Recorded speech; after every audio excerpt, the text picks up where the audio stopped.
আজ একটা নতুন ধরনের পিঠে রেসিপি শেয়ার করব। সাকরেলি পিঠে বা চান্দেরি পিঠে। আমি পারমিতা আর আপনারা দেখছেন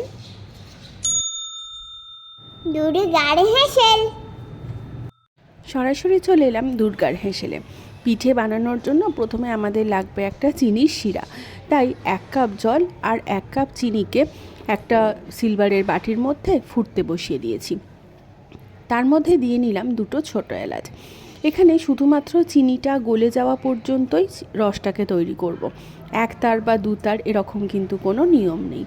চিনিটা গলে গেছে, এবার রসটাকে পুরোপুরি ঠান্ডা হওয়া পর্যন্ত অপেক্ষা করব। অন্যদিকে একটা বাটির মধ্যে নিয়ে নিচ্ছি 1 কাপ পরিমাণে চালের গুঁড়ি আর 1 কাপ পরিমাণে ময়দা।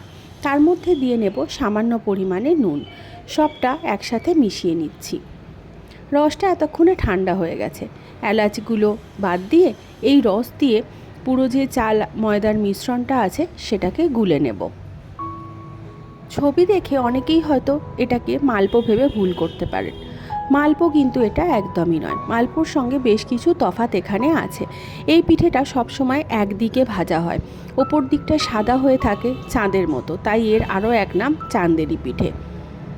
আর প্রসেসিংটা পুরো দেখলে তো বুঝতেই পারছেন, এভাবে চিনির রস করে মালপো তো হয় না, তাই দেখতে মালপোর মতো হলেও স্বাদ বা পিঠেটা সম্পূর্ণই কিন্তু আলাদা।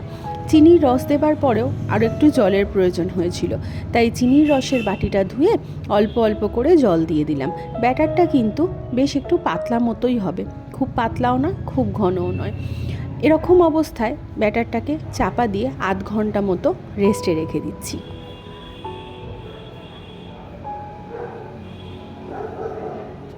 ফিরে এলাম 1/2 ঘন্টা পর।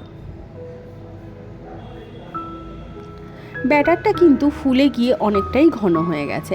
এতটা ঘন ব্যাটারে কিন্তু চান্দেরি পিঠে হবে না, তাই এখানে আরও একটু জল মিশিয়ে ব্যাটারটাকে পাতলা করে নিচ্ছি। যেমন বলেছিলাম, ব্যাটারের কনসিস্টেন্সিটা না বেশি মোটা না বেশি পাতলা, তাই আবারও জিনিসটাকে সেইভাবে গুলে নিয়ে ব্যাটারটাকে রেডি করে নিচ্ছি। ব্যাটারটাকে যত ভালো ফ্যাটাবেন, ব্যাটারটা কিন্তু তত সুন্দরভাবে পিঠেটাকে ফোলাবে। অল্প একটু তেল দিয়ে দিলাম কড়ার মধ্যে। তেলের পরিমাণ যেন খুব বেশি না হয়। তেল দেবার পর এখানে যখন প্রথমে 1 হাতা চান্দেরি পিঠে বা সাকরেলি পিঠে বানানোর জন্য ব্যাটারটা দিলাম, দেখুন পাশ থেকে কত সুন্দর ফুলে উঠছে। আর একটু সময় লাগবে এই পিঠেটা করতে, একটা একটা করে করতে হয়, তো একটু সময় দিলেই কিন্তু নিচে থেকে পিঠেটা ছেড়ে দেবে। বোঝার জন্য আরও একটা পিঠে এখানে দেখিয়ে নিচ্ছি। সেম প্রসেস, তেলটা হালকা গরম আছে, মিডিয়াম টু লো এরকমভাবেই কিন্তু ভাজাটা হবে। অল্প একটু সময় রাখলেই কিন্তু পিঠেটা নিচে থেকে ছেড়ে দেবে। তারপর একটু তেল দিয়ে দিয়ে ওপর দিকটা হালকা ভেজে নিতে হবে। উল্টে যেহেতু ভাজা যাচ্ছে না, এভাবে ওপরে তেল ছড়িয়ে ছড়িয়েই ভাজতে হবে। যেহেতু ওপরে খানিকটা তেল রয়ে গেছে, তাই এভাবে উল্টে তেলটা ঝেড়ে নিলাম। এভাবেই একটার পর একটা বানিয়ে নিলেই কিন্তু রেডি সাকরেলি পিঠে বা চান্দেরি পিঠে। নিচের দিকটা ক্রিস্পি, ওপর দিকটা নরম। একবার বানিয়ে দেখুন, এর স্বাদ কিন্তু ছবিতে বোঝা যায় না।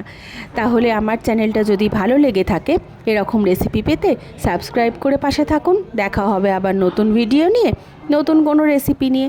আজ তবে এটুকুই, ধন্যবাদ।